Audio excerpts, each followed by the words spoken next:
La música que nos identifica. Rogativas, camarucos señaladas, desde el este viene el sol. Radio Identidad. Donde en ranchitos perdidos la gente atesora la fe y el amor. 100% música latinoamericana y periodismo sin filtros. Ahí es donde encontrarás mi lugar, mi lugar.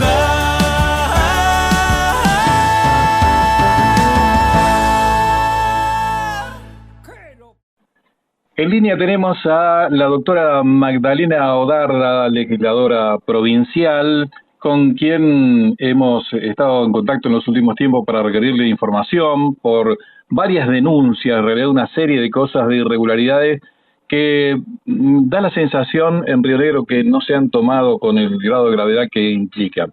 Pero bueno, le vamos a pedir por lo menos un par de detalles sobre alguno de ellos. Lo último es la presencia de árabes allí en Bariloche, pero no es lo único. Está en línea y vamos a charlar. Gusto de saludarte, Magdalena, ¿cómo estás? ¿Qué tal? ¿Cómo están? Buenas tardes.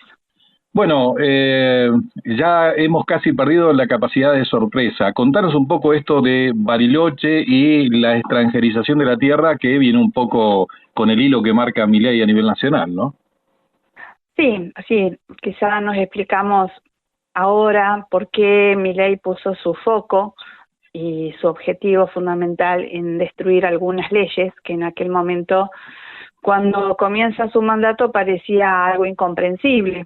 Puso el foco para destruir la ley de glaciares, la ley de manejo del fuego, la ley de presupuestos mínimos para la protección de bosques, por ejemplo, y la ley de tierras, ¿no? La ley que pone límites a la compra de tierras por parte de grupos de inversión extranjeros en la Argentina. De todas esas leyes, bueno, hasta ahora no pudo derrumbarlas, pero la ley de tierras evidentemente pretende destruirla a través de su mayoría ahora conseguida en el Congreso de la Nación, porque cuando quiso hacerlo a través del decreto 70 del 2023, la justicia consideró que era inconstitucional y hoy esto se está debatiendo en la Corte Suprema de Justicia de la Nación. Por lo tanto, la ley de tierra sigue viva. Entonces, si la ley de tierra sigue viva, nosotros nos preguntamos, y eso fue lo que hicimos ayer al Ministerio del Interior, que es donde figura el área de seguridad de frontera, que debe prestar conformidad a aquellos grupos de inversión extranjeras que quieran venir a comprar tierra en área de frontera, que serían aproximadamente en lo que es la cordillera 100 kilómetros desde el límite con Chile hacia el territorio de la Argentina. Y también fuimos al Ministerio de Justicia, donde funciona el Registro Nacional de Tierras Rurales, para saber por qué se le permitió a los Emiratos Árabes, por ejemplo, comprar tierras que lindan con agua dulce o con agua, que son fuentes de agua y están en áreas de frontera, que son las dos prohibiciones que establece actualmente la ley de tierras, ¿no? Además del límite para la adquisición de tierras en Argentina. En áreas de frontera o cuando esas tierras tienen agua dulce, como un río, como un arroyo, como un lago o la costa del mar, caso del agua en la costa del mar, no debería estar en manos de extranjeros y sin embargo lo está. Entonces queremos saber por qué, por ejemplo, los Emiratos Árabes, a través de empresas que podrían actuar como interpósitas personas, o sea, como personas que dan su nombre para que en realidad los que compran son las grandes potencias extranjeras, como los Emiratos Árabes en el día de hoy, tienen, por ejemplo, 1.700 hectáreas lindando con el río Foyel, en la estancia Las Marías, en el comisionado del Manso, entre Bariloche y Bolsón. Después del otro lado de la ruta de la ruta 40, tienen otro predio de 19.300 hectáreas en el Alto Río Chubut, donde allí hay comunidades indígenas como la comunidad Los Cayunao y la comunidad Quiñemú, reclaman tierras y están están en juicio porque los pretenden desalojar estas personas que dicen pertenecer a una empresa que se llama Amaike, pero en realidad los verdaderos dueños serían los Emiratos Árabes Unidos. Y por el otro lado, no contento con la tierra que está comprando en la zona de la cordillera, compra el aeropuerto completo de Lewis con 30.000 hectáreas en la costa atlántica, con, bueno, como todos sabemos, un aeropuerto de dimensiones del aeropuerto de San Carlos de Bariloche, pero en este caso sin ningún tipo de control de la Gendarmería, ni de la Prefectura Naval, ni menos de la Policía de Seguridad Aeroportuaria. Un aeropuerto sin control del Estado, para aviones de gran porte, quizá para uso militar, en manos de ingleses y ahora de Emiratos Árabes, a menos de 2 horas de vuelo de las Islas Malvinas, que ni siquiera paga impuestos en Río Negro, porque el gobierno de Río Negro, para este gobierno no existe ese aeropuerto, solamente pagan impuesto inmobiliario como si fuese un productor de secano en esta provincia. Creo que no llegan a pagar 150.000 pesos por mes o cada 2 meses por 30.000 hectáreas, ¿no?, que tiene alrededor, pero por el aeropuerto mismo, por la infraestructura, por la pista, por los hangares, no paga impuestos. Y por otro lado, ahora sabemos que Emiratos Árabes ingresa al negocio energético con la exportación de gas a través del balneario de las Frutas. Entonces, todo esto nos hace reflexionar respecto del porqué al incumplimiento de leyes aún vigentes, como la ley de tierras y como la ley de las áreas de seguridad de frontera, y también nos llama la atención que el gobierno de Río Negro no haya dado ningún parte oficial para informar a la población respecto de la presencia, de los motivos de la presencia del presidente de Arabia Saudita, de Emiratos Árabes Unidos en nuestra provincia. El intendente de Bariloche dice no tener conocimiento de cuál es el motivo, pero el gobernador de la provincia sí debería tener conocimiento e informar a la población. Bien, vos estuviste en un lugar clave, y digo esto porque vamos a relacionar todo. Hay una campaña de persecución total contra los pueblos originarios que profundizó Macri, pero que venía ya de muchos años anteriores, en donde vienen reclamando sus derechos. Vos estuviste en el instituto durante un tiempo, y me parece que debes conocer por dentro lo que pasa en las distintas comunidades y cómo ese hilo conductor de persecución para dejar esas tierras libres y darle lugar a esto que estamos hablando ahora, pareciera que tiene mucho que ver, ¿no?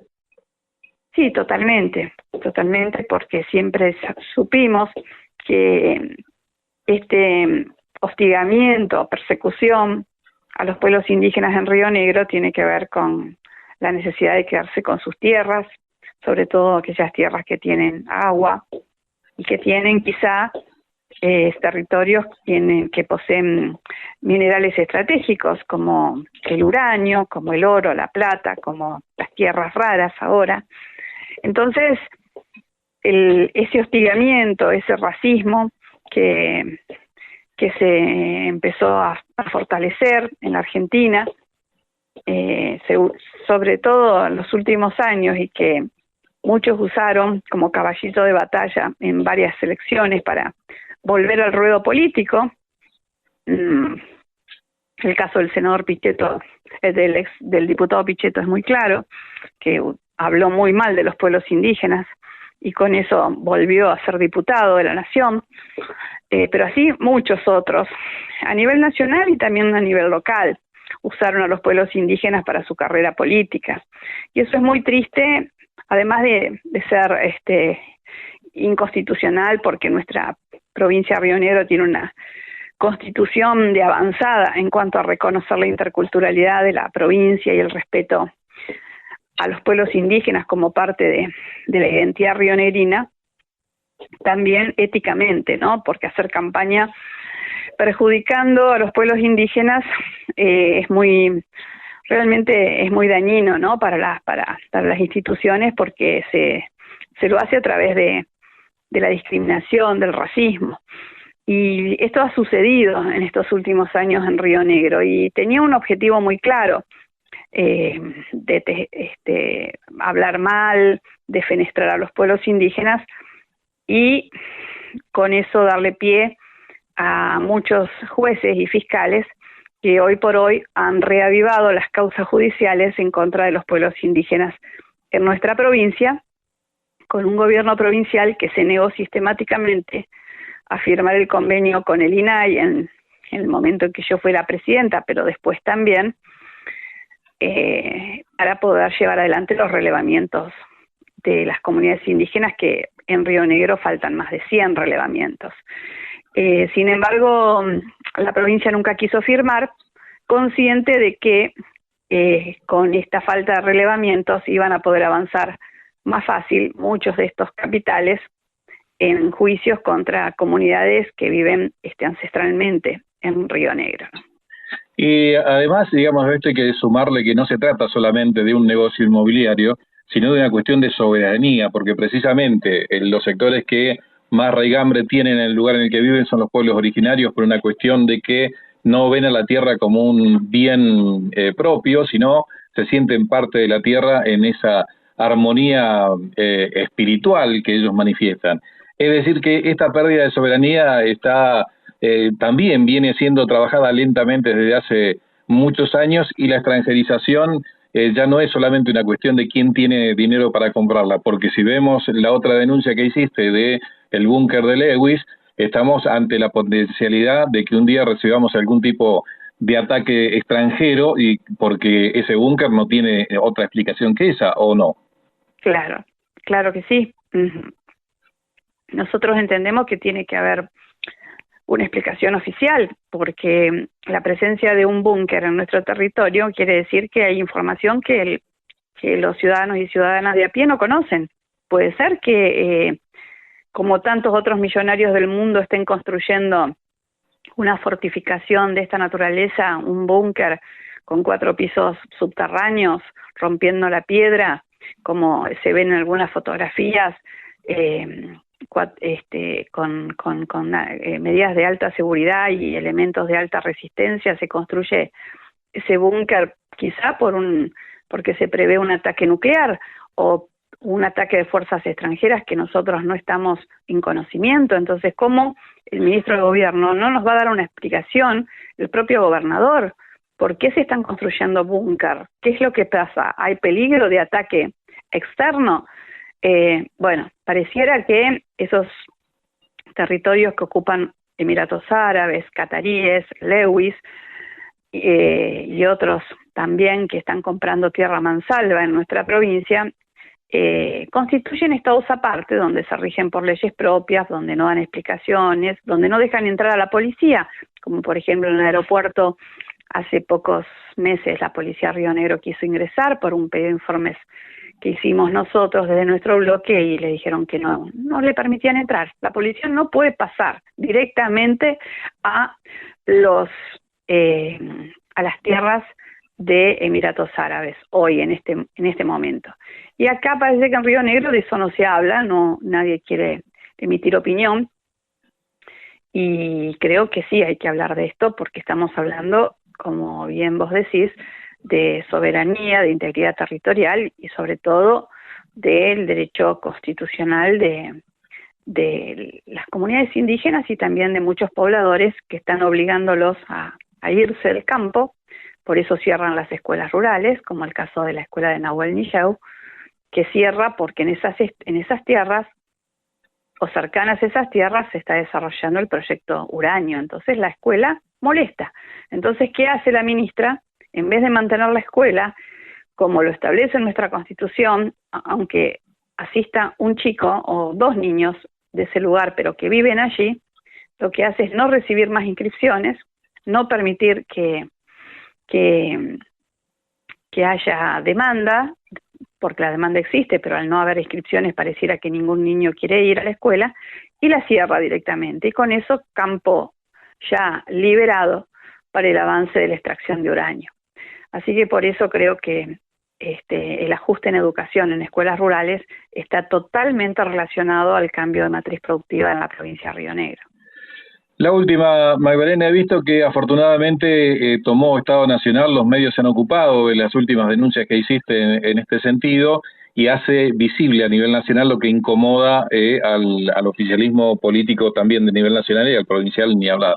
Ahora, ¿has recibido algún tipo de presiones, algún tipo de mensajes sospechosos en los últimos días después que tomó Estado Público estas denuncias? No, por ahora no, pero yo creo que sí, yo tengo intervenido mi teléfono hace muchos meses ya, siento conversaciones, o sea, cosas que no debieran existir, pero fundamentalmente me preocupa la seguridad del equipo de trabajo, de la familia fundamentalmente, y también de aquellos que se animan a hablar, como las fuentes que yo tuve para hacer la denuncia sobre el búnker, porque nadie quiere hablar. Allí trabajan más de 140 personas en este momento, en ese búnker, y nadie habla. O sea, no se sabía y ya está terminado. Entonces, hay un miedo creado, un temor creado en la ciudadanía de no meterse con ciertos personajes, y por eso creo que la forma quizá una de las formas más importantes para la seguridad, cuando uno se defiende, en realidad cumple con el rol que tiene que cumplir como legislador. No podemos mirar para otro lado cuando sabemos que están ocurriendo estos temas.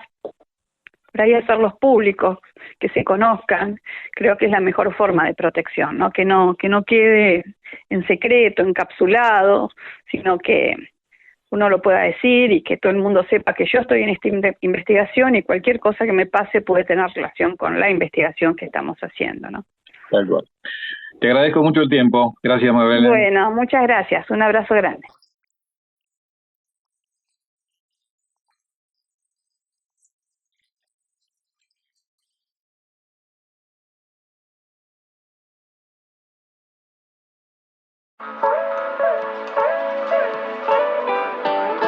La música que nos identifica. Rogativas, camarucos señaladas, desde el este viene el sol. Radio Donde Identidad. en ranchitos perdidos la gente atesora la fe y el amor. 100% música latinoamericana y